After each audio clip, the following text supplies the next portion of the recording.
Unity को कैसे install करते हैं और उसमें हम कैसे प्रोजेक्ट क्रिएट करते हैं, ये सब तो हमने देख लिया। अब हम सीखेंगे कि हम यूनिटी को यूज़ कैसे करते हैं, यूनिटी का इंटरफेस किस तरीके से काम करता है। जब आप पहली बार यूनिटी को ओपन करोगे तो आपको ऐसा कुछ इंटरफेस देखने को मिलेगा। चाहे आप 2D के लिए गेम बना रहे हो या फिर 3D के लिए गेम बना रहे हो, दोनों में इंटरफेस सेम ही होता है। बस जो ऑब्जेक्ट्स होते हैं वो आइदर 2D या फिर 3D होते हैं। फर्स्ट टाइम आपको ये थोड़ा सा कॉम्प्लेक्स लग सकता है, लेकिन जैसे जैसे आप इस पर काम करते जाओगे तो आपको ये बहुत ही ईजी लगने लगेगा। अगर कंटेंट वाइज देखें तो आपको यहाँ पर बहुत सारे एलिमेंट्स देखने को मिलेंगे, लेकिन एज ए बिगिनर हमें अभी से हर चीज़ के बारे में जानने की ज़रूरत नहीं है। इनफैक्ट यहाँ पर आधे से ज़्यादा चीज़ें ऐसे हैं जो बाय डिफ़ॉल्ट ऐसे ही रहेंगे, हमें यूजुअली उनका ज़रूरत पड़ता ही नहीं है। तो एज ए बिगिनर हम उन चीज़ के बारे में सीखेंगे जो हमारे लिए सबसे ज़्यादा इंपॉर्टेंट है और यूज़फुल है। यहाँ पर आप देख सकते हो कई सारे सेक्शंस बने हुए हैं, तो इन सबको हम एक एक करके समझते हैं। सबसे पहले हम देखते हैं कि प्रोजेक्ट क्या होता है। यहाँ पर हम हमारा जो भी गेम एसेट्स होते हैं, जैसे कि कोई गेम आर्ट हो या फिर एनिमेशंस, ऑडियो, स्क्रिप्ट, हर चीज़ को हम इधर स्टोर करते हैं। बेसिकली ये फाइल की तरह काम करता है। यहाँ पर हम अलग अलग फोल्डर्स बना सकते हैं और उनके अंदर किसी भी टाइप का एसेट्स को स्टोर कर सकते हैं।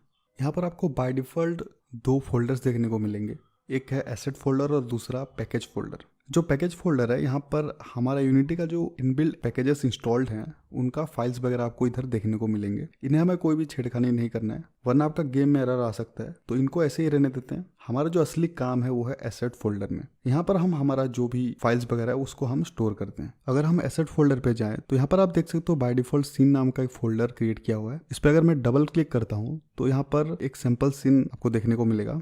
अब सीन क्या होता है? सीन बेसिकली गेम के अंदर जो भी चीज़ें प्रेजेंट है वो एक सीन है। जब हम कोई भी गेम खेल रहे होते हैं तो उसके अंदर जो भी प्लेयर्स होते हैं, एनिमीज होते हैं, एनवायरनमेंट जो होता है, वो सब एक सीन का हिस्सा है। और ऐसे गेम के अंदर मल्टीपल सीन्स हो सकते हैं। गेम्स में आपने देखा होगा एक मेन्यू सेक्शन होता है, फिर अलग अलग लेवल्स होते हैं, तो वो सब चीज़ क्या है? वो सब चीज़ एक एक सीन है। प्रोजेक्ट के अंदर मुझे अगर कोई ऑब्जेक्ट ऐड करना हो या फिर मुझे सपोज कोई फोल्डर बनाना हो तो वो हम कैसे करेंगे? यहाँ पर आप देख सकते हो एक प्लस का आइकन दिख रहा है। अगर मैं इसको क्लिक करता हूँ या फिर प्रोजेक्ट सेक्शन में कहीं भी राइट क्लिक करता हूँ तो एक नया पॉपअप विंडो ओपन होगा। और अगर मैं क्रिएट पे जाता हूँ इधर, तो यहाँ पर आप देख सकते हो बहुत सारे कंपोनेंट्स आपको देखने को मिल जाएंगे। इन सबको आप प्रोजेक्ट के अंदर ऐड कर सकते हो। सपोज मुझे एक सीन क्रिएट करना है, तो अगर मैं यहाँ पर सीन पे क्लिक करूंगा तो आप देख सकते हो एक नया सीन क्रिएट हो गया है। मैं इसको कुछ भी नाम दे सकता हूँ।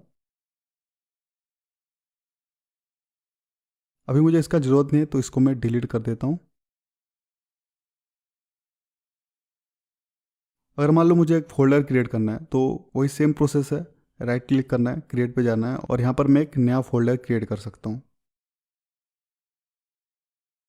अभी इसका कोई ज़रूरत नहीं है तो इसको डिलीट कर देते हैं। बीच में यहाँ पर आप देख सकते हो एक सीन विंडो है। गेम का जो असली खेल है वो इधर ही होता है, चाहे वो एनवायरनमेंट डिज़ाइन करना हो या फिर लेवल डिज़ाइनिंग करना हो, हर चीज़ हम इधर से करते हैं। तो थोड़ी ही देर में इसके बारे में डिटेल में समझेंगे, उससे पहले हम बाकी कुछ एलिमेंट्स के बारे में देख लेते हैं। इसका बगल में आप देख सकते हो एक गेम विंडो है। ये हमें गेम व्यू प्रोवाइड करता है। इसके मदद से हम देख सकते हैं कि हमारा गेम एक्चुअल डिवाइस में कैसा दिखेगा। सीन विंडो पे आप देख सकते हो यहाँ पर एक कैमरा का आइकन है और एक रेक्टेंगल बॉर्डर बना हुआ है। ये बेसिकली हमारा कैमरा है और ये जो भी कैप्चर करेगा हम देख सकते हैं गेम व्यू के अंदर। गेम विंडो के अंदर हम हमारा गेम का जो एस्पेक्ट रेशियो है या फिर रिजोल्यूशन है उसको हम चेंज कर सकते हैं। मान लो हम अलग अलग डिवाइसेस के लिए गेम बना रहे हैं, चाहे वो पीसी हो या फिर मोबाइल हो या फिर प्ले स्टेशन हो, तो उस हिसाब से हम अपना रिजोल्यूशन को सेट कर सकते हैं या फिर एस्पेक्ट रेशियो को भी सेट कर सकते हैं। यहाँ पर ऊपर आप देख सकते हो फ्री एस्पेक्ट लिखा हुआ है। इसका मतलब हमने अभी तक कोई भी रेशियो या फिर रिजोल्यूशन सेट नहीं किया है। अगर मैं इस पर क्लिक करता हूँ तो यहाँ पर आपको कुछ ऑप्शंस देखने को मिलेंगे। यहाँ पर कुछ प्रीमेड एस्पेक्ट रेशियोज हैं। यहाँ से हम अपना गेम का रेशियो सेट कर सकते हैं, या फिर अगर हम चाहते हैं कोई फिक्स्ड रिजोल्यूशन पे उसको चलाना तो फिर यहाँ से हम उसको सेट कर सकते हैं। अगर मैं किसी भी ऑप्शन पे क्लिक करता हूँ तो आप देख सकते हो हमारा जो गेम विंडो है वो उसी रेशियो के हिसाब से सेट हो जाएगा। अगर हमें खुद का कोई एस्पेक्ट रेशियो या फिर रिजोल्यूशन क्रिएट करना है तो वो भी हम कर सकते हैं। अगर मैं यहाँ पर नीचे प्लस आइकन पे क्लिक करता हूँ तो यहाँ पर मैं किसी भी टाइप का एस्पेक्ट रेशियो या फिर रिजोल्यूशन को सेट कर सकता हूँ। ये डिपेंड करता है आप किस डिवाइसेस के लिए गेम बना रहे हो।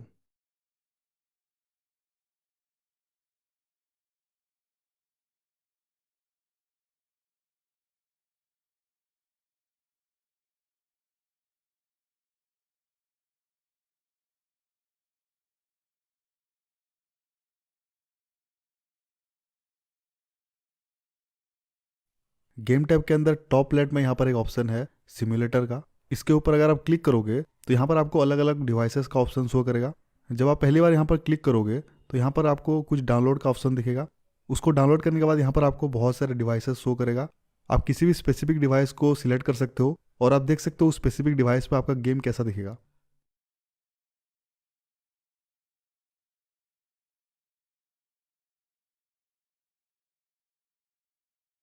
यहाँ पर आप और एक विंडो देख सकते हो, हायरार्की। सीन के अंदर जितना भी गेम ऑब्जेक्ट्स प्रेजेंट होते हैं उनका एक लिस्ट बना के ये हमको इधर शो करते हैं।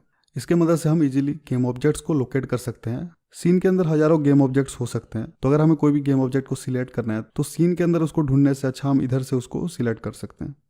यहाँ पर ऊपर आपको सीन का नाम दिख रहा होगा जो अभी करंटली ओपन है, और इसके नीचे हमारा सारा गेम ऑब्जेक्ट्स प्रेजेंट होते हैं। यहाँ पर बाय डिफ़ॉल्ट एक गेम ऑब्जेक्ट ऑलरेडी ऐड किया हुआ है, वो है कैमरा। क्योंकि बिना कैमरे का हम गेम के अंदर कुछ भी चीज़ रेंडर नहीं कर सकते। अगर मैं इसको डिलीट कर देता हूँ तो आप देख सकते हो हमारा गेम व्यू कम्प्लीटली ब्लैंक हो जाता है। तो इसको मैं वापस अंडू कर देता हूँ।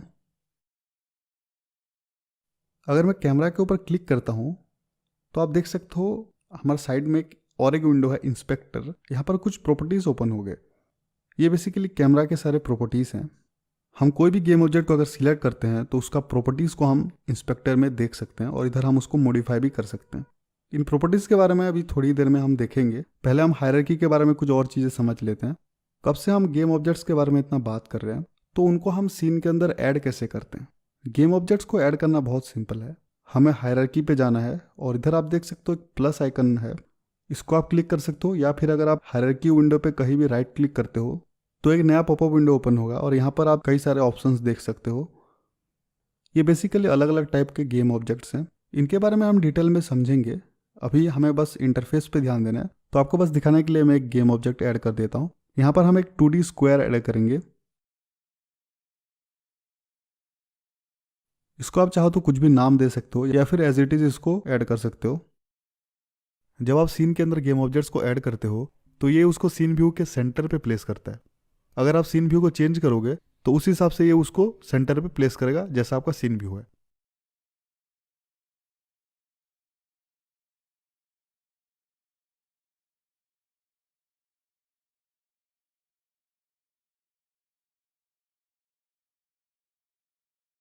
ये काफ़ी यूज़फुल होता है अगर आपका एक बड़ा सीन है तो। लेकिन मान लो आपका एक छोटा सा सीन है और आप सारे गेम ऑब्जेक्ट्स को ओरिजिन पे ऐड करना चाहते हो। ओरिजिन मतलब एक्स वाई और जेड तीनों का पोजीशन 0 होगा। तो उस तरह से भी हम चाहे तो गेम ऑब्जेक्ट्स को ऐड कर सकते हैं। उसके लिए आपको एक छोटा सा सेटिंग करना पड़ेगा। हम एडिट पे जाएंगे और यहाँ पर हम सिलेक्ट करेंगे प्रेफरेंसेस को। फिर हम क्लिक करेंगे सीन व्यू पे। इसके अंदर आपको एक ऑप्शन दिख रहा होगा क्रिएट ऑब्जेक्ट्स एट ओरिजिन। इसको हम टिक करेंगे।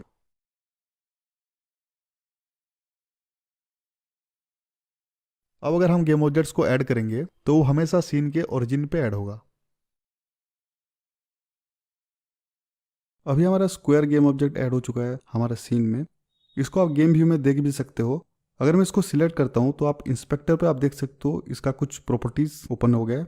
इसके नीचे एक स्प्राइट रेंडर कंपोनेंट है, इसको अभी आप इग्नोर करो क्योंकि गेम बनाते टाइम इसको हम बहुत यूज़ करने वाले हैं, तो उस टाइम हम इसको आराम से डिटेल में समझेंगे।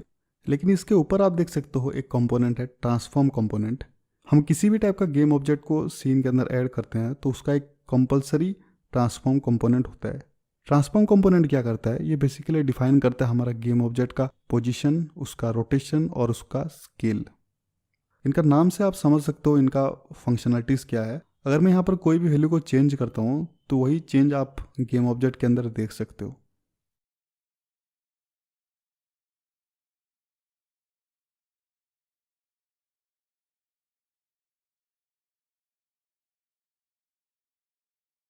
सबसे पहले पोजीशन कंपोनेंट को देखते हैं। यहाँ पर आप देख सकते हो इसके अंदर 3 फील्ड्स हैं, एक्स वाई और जेड। ये बेसिकली रिप्रेजेंट करते हैं एक्स वाई और जेड एक्सिस को। अगर हमें लेफ्ट राइट मूव करना है तो हम एक्स एक्सिस का यूज़ करते हैं। अगर हमें ऊपर नीचे मूव करना है तो हम वाई एक्सिस का यूज़ करते हैं। और अगर हमें ऑब्जेक्ट को फॉरवर्ड या फिर बैकवर्ड मूव करना है तो हम जेड एक्सिस का यूज़ करते हैं। 2D गेम में जेड एक्सिस का उतना कुछ काम नहीं होता है, मेनली ये 3D गेम में यूज़ होता है। अगर मैं किसी भी एक्सिस नेम के ऊपर होवर करता हूँ तो आप कर्सर के ऊपर एक छोटा सा लेफ्ट राइट एरो पॉपअप देख सकते हो। अभी अगर मैं इसके ऊपर क्लिक करके अपना माउस को लेफ्ट राइट मूव करूँगा तो आप देख सकते हो इसका वैल्यू चेंज हो रहा है। तो इस तरीके से आप इसका वैल्यू को चेंज कर सकते हो, या फिर अगर आप डायरेक्टली जो टेक्स्ट बॉक्स है उसका क्लिक करोगे और यहाँ पर आप मैन्युअली कोई भी वैल्यू सेट कर सकते हो।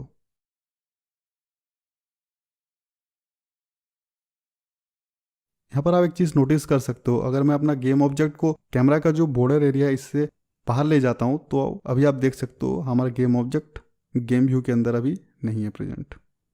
अभी अगर आपको सारा वैल्यू को फिर से 0 पे लाना है तो आप इसको रिसेट कर सकते हो। तो मैं इसको रिसेट कर देता हूँ।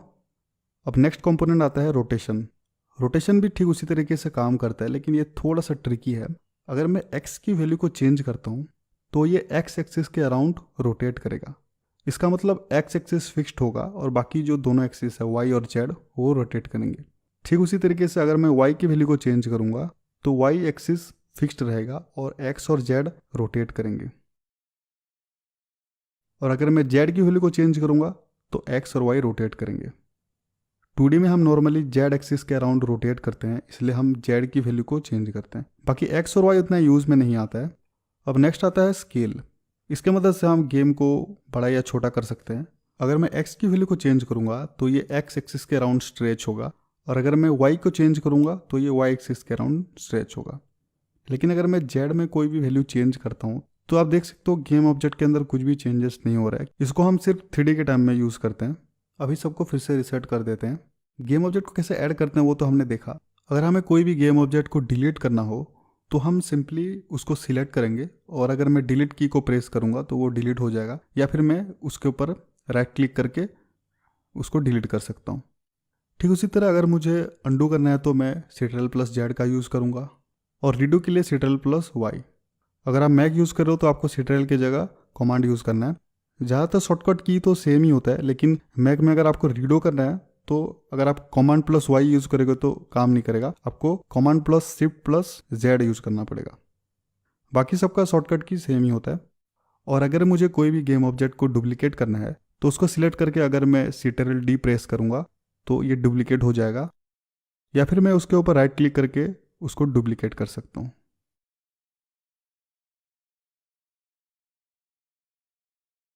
सीन के अंदर हमने जो भी चेंजेस किया उसको अगर हमें सेव करना है तो हम Ctrl+S यूज करके उसको सेव कर सकते हैं, या फिर ऊपर जो 3 डॉट्स हैं उनको मैं क्लिक करके सीन को सेव कर सकता हूँ।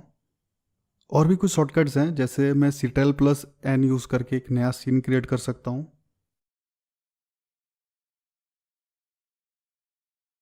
Ctrl+Shift+S से मैं एक सीन को नए नाम से सेव कर सकता हूँ, या फिर मैं 3 डॉट्स पे जाके इसको सेव एज कर सकता हूँ।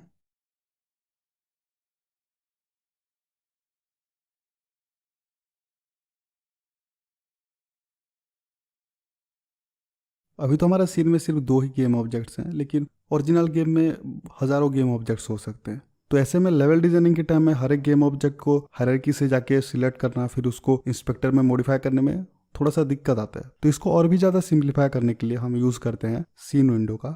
यहाँ से हम डायरेक्टली गेम ऑब्जेक्ट्स को सिलेक्ट कर सकते हैं और उनका जो कुछ बेसिक प्रॉपर्टीज़ है उनको हम मॉडिफाई कर सकते हैं। ये काफ़ी यूज़फुल होता है लेवल डिजाइनिंग के टाइम में। यहाँ पर टॉप लेफ्ट साइड में आप देख सकते हो कुछ टूल्स हैं, इनके मदद से हम गेम ऑब्जेक्ट्स को सिलेक्ट करेंगे और उनको मॉडिफाई करेंगे। सबसे पहला है व्यू टूल। इसके मदद से मैं इजीली सीन व्यू को चेंज कर सकता हूँ। अगर मुझे कोई भी गेम ऑब्जेक्ट को ढूंढना है तो मैं इजीली इसके मदद से उसको लोकेट कर सकता हूँ। नेक्स्ट आता है मूव टूल। इसके मदद से मैं किसी भी गेम ऑब्जेक्ट को डायरेक्टली सिलेक्ट कर सकता हूँ और उसको डिफरेंट एक्सिस के अराउंड मूव कर सकता हूँ। जैसे मैं स्क्वायर को क्लिक करता हूँ आप देख सकते हो एक्सिस का आइकन शो कर रहा है अभी। और जैसे मैंने आपको बताया था जो लेफ्ट राइट होता है वो एक्स एक्सिस होता है, अप डाउन वाई एक्सिस होता है। तो अभी मैं कोई भी एक्सिस को क्लिक करके उसके अराउंड में इसको मूव कर सकता हूँ।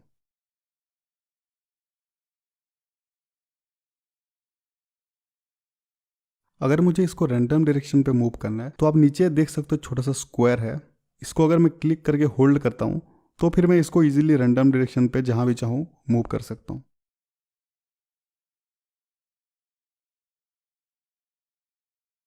अब नेक्स्ट टूल आता है रोटेट। इसके मदद से मैं ऑब्जेक्ट को रोटेट कर सकता हूँ। हमने जो चीज़ ट्रांसफॉर्म कंपोनेंट में किया था वही सेम चीज़ इधर हो रहा है। फिर आता है स्केल टूल। यहाँ पर हम एक्सिस के अराउंड इसको बड़ा या छोटा कर सकते हैं। और अगर मैं इसको हर एक्सिस के अराउंड बड़ा करना चाहता हूँ तो ये जो छोटा स्क्वायर है इसको क्लिक करके अगर मैं ड्रैग करूँगा तो फिर ये हर एक्सिस के अराउंड बड़ा या छोटा हो सकता है। अब नेक्स्ट आता है रेक्ट टूल। ये स्केल जैसा ही है पर यहाँ पर हम स्पेसिफिक एज को सिलेक्ट करके उसके अराउंड हम साइज को इंक्रीज और डिक्रीज कर सकते हैं।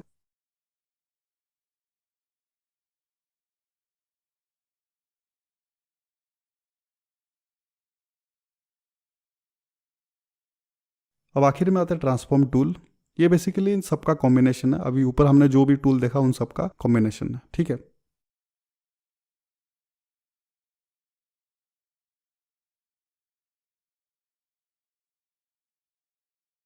लेवल डिजाइनिंग के टाइम पे आप कोई भी टूल यूज़ कर रहे हो और अगर मान लो आपको उस टाइम सीन व्यू चेंज करना है तो आप राइट क्लिक करके टॉगल कर सकते हो व्यू टूल पे। अभी मान लो मैं मूव टूल को यूज़ कर रहा हूँ और मुझे सीन व्यू को थोड़ा चेंज करना है, तो अभी अगर मैं राइट क्लिक करूँगा तो ये व्यू टूल पे स्विच हो जाएगा जब तक मैं राइट क्लिक को होल्ड करूँगा, और मैं सीन को मूव कर सकता हूँ। और अगर मैं राइट क्लिक को छोड़ देता हूँ तो ये फिर से मूव टूल पे आ जाएगा। इस तरीके से आप इजीली व्यू टूल को स्विच कर सकते हो। ये काफ़ी यूजफुल होता है लेवल डिजाइनिंग के टाइम में, क्योंकि बार बार आपको इधर जाके क्लिक करना नहीं पड़ता। अब अगर मुझे मान लो सीन को थोड़ा और डिटेल में देखना है या फिर उसको जूम इन करना है या फिर जूम आउट करना है, तो मैं माउस को स्क्रॉल करके इसको easily zoom in and zoom out कर सकता हूँ। अब इतने सारे टूल्स को बार बार क्लिक करके उसको स्विच करने में तो थोड़ा सा दिक्कत होता है, इसलिए हम इसके लिए शॉर्टकट की यूज़ करेंगे और इनको यूज़ करना बहुत ही सिंपल है। आपका कीबोर्ड का जो अल्फ़ाबेट सेक्शन है उसमें जो टॉप लेफ्ट पे जो पहले 5 कीज़ हैं QWER और T, ये 5 कीज़ बेसिकली रिप्रेजेंट करते हैं अलग अलग टूल्स को जो अभी हमने देखा।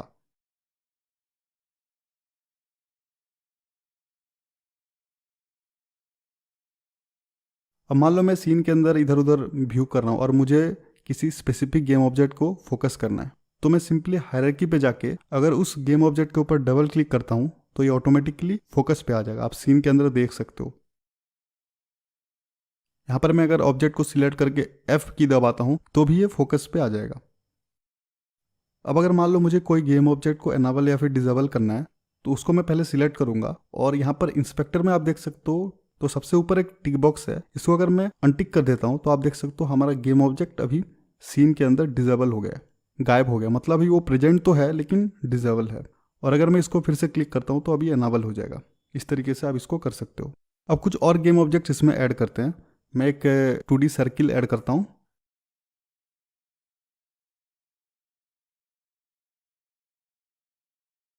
इसका पोजीशन थोड़ा चेंज कर लेता हूँ। हायरार्की में अगर आप कोई भी गेम ऑब्जेक्ट के ऊपर होवर करते हो तो उसका साइड में आप देख सकते हो 2 आइकॉन दिख रहे हैं, एक तो आँख का सिंबल है और एक हैंड का सिंबल है। अगर मैं उस आई सिंबल पे क्लिक करता हूँ तो आप देख सकते हो अभी हमारा सीन से हमारा गेम ऑब्जेक्ट गायब हो गया है, लेकिन गेम व्यू में अभी भी ये प्रेजेंट है। इसका मतलब ये डिसेबल नहीं हुआ है, ये अभी भी सीन में प्रेजेंट है और एनाबल है, लेकिन बस हमने इसको हाइड कर दिया। मान लो अभी मुझे सिर्फ ये सर्किल पे काम करना है और ये स्क्वायर का भी कुछ काम नहीं है, तो मैं इसको हाइड कर सकता हूँ ताकि मैं किसी एक गेम ऑब्जेक्ट के ऊपर फोकस कर पाऊँ। आई के साइड में और एक हैंड का आइकन है, अगर मैं इसको क्लिक करता हूँ तो अभी ये गेम ऑब्जेक्ट अनक्लिकेबल हो गया। अभी मैं सीन के अंदर इसको क्लिक नहीं कर सकता। अभी आप देख सकते हो सर्किल जो है वो सीन के अंदर प्रेजेंट तो है लेकिन मैं इसको क्लिक नहीं कर सकता, ठीक है, जब तक यहाँ पर मैंने इसको अनक्लिकेबल सेट किया हुआ है। अगर मैं इसको फिर से क्लिकेबल कर दिया तो फिर अभी मैं इसको क्लिक करके इसको मॉडिफाई कर सकता हूँ। अभी मान लो मैं सर्किल गेम ऑब्जेक्ट को ड्रैग करके स्क्वायर गेम ऑब्जेक्ट के अंदर ड्रॉप कर देता हूँ, तो यहाँ पर आप देख सकते हो अभी ये इसके अंडर आ गया है। अभी ये सर्किल स्क्वायर का चाइल्ड ऑब्जेक्ट है। मैं अभी अगर स्क्वायर को मूव करूँगा तो उसके साथ साथ चाइल्ड भी मूव होगा। और स्क्वायर का मैं अगर साइज को इंक्रीज या डिक्रीज करूँगा तो वो सर्किल को भी अफेक्ट करेगा। लेकिन अगर मैं सर्किल को कुछ चेंज करूँगा तो वो स्क्वायर को अफेक्ट नहीं करेगा, क्योंकि सर्किल स्क्वायर के अंडर है, स्क्वायर इसके अंडर नहीं है। ठीक उसी तरह मैं चाहूँ तो एक एम्प्टी गेम ऑब्जेक्ट क्रिएट कर सकता हूँ। मान लो मुझे ये 2 गेम ऑब्जेक्ट को किसी और का चाइल्ड बनाना है, तो मैं क्या कर सकता हूँ, एक एम्प्टी गेम ऑब्जेक्ट क्रिएट कर सकता हूँ। एम्प्टी गेम ऑब्जेक्ट मतलब इसका सिर्फ ट्रांसफॉर्म कंपोनेंट होगा और इसके अंदर कुछ भी एक्स्ट्रा कंपोनेंट नहीं होगा। मान लो इसका मैंने नाम दे दिया शेप। अब हमारा जो सर्किल और स्क्वायर गेम ऑब्जेक्ट है इनको मैं ड्रैग करके इसके अंदर ड्रॉप कर सकता हूँ। अब ये दोनों चाइल्ड ऑब्जेक्ट है शेप का। अभी अगर मैं शेप को मूव करूँगा या फिर उसको इंक्रीज या डिक्रीज करूँगा तो उनका चाइल्ड ऑब्जेक्ट को भी ये अफेक्ट करेगा।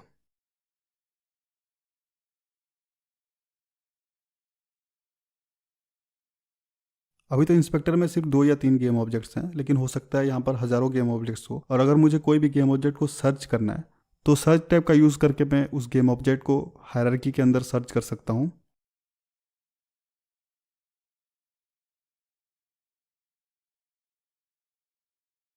प्रोजेक्ट में भी हम यही सेम चीज़ यूज़ करके किसी भी गेम एसेट को हम सर्च कर सकते हैं।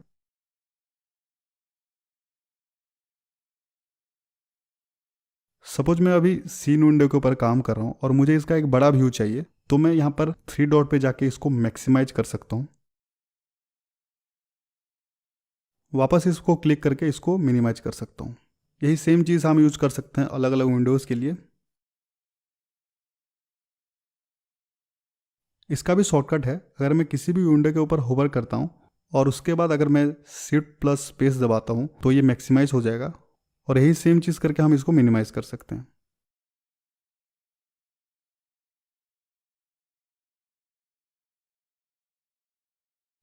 यहाँ पर ऊपर आप देख सकते हो ये 3 बटन्स हैं। इनको यूज़ करके हम गेम को प्ले कर सकते हैं, पॉज कर सकते हैं या फिर इसको फ्रेम बाय फ्रेम मूव कर सकते हैं। अभी प्ले करूंगा तो आपको कुछ समझ में नहीं आएगा क्योंकि सीन के अंदर कुछ है ही नहीं। जब हम गेम बनाएंगे तो इसका यूज़ आपको समझ में आ जाएगा अच्छे से। यहाँ पर प्रोजेक्ट के बगल में और एक विंडो भी है कंसोल का। यहाँ पर क्या होता है, गेम के अंदर अगर कोई भी मैसेज हो या फिर वार्निंग हो या फिर कोई एरर हो तो वो यहाँ पर शो करता है। कोडिंग करते टाइम इसको हम अच्छे से देखेंगे। इंटरफेस के हिसाब से आई थिंक अभी के लिए इतना काफ़ी है। जो इंपॉर्टेंट और यूजफुल कंपोनेंट्स हैं उनको हमने अच्छे से देख लिया है। बाकी का जो एलिमेंट्स है उनको हम गेम बनाते बनाते सीखेंगे। अब नेक्स्ट हम देखेंगे यूनिटी के अंदर हम कोडिंग कैसे करते हैं।